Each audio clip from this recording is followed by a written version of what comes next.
Samsung Galaxy M2 ये हो रहा है कि इसका चार्ज स्लो हो रहा है। चार्ज में डालते हैं तो बहुत टाइम लगता है चार्ज होने में इसमें। तो इसका सॉल्यूशन देखेंगे हम क्या कर सकते हैं इसका।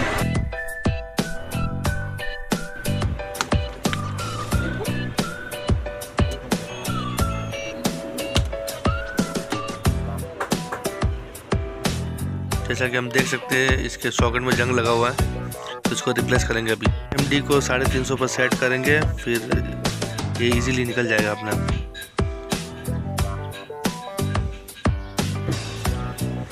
और डिसोल्डिंग से इसको एक्स्ट्रा जो सोल्डर हटा देंगे, फिर दूसरा सॉकेट लगा लेंगे यहाँ पर। चार्ज में लगाएंगे। जैसा कि देखो ये 1.4 एम्पियर पूरा ले रहा है ये।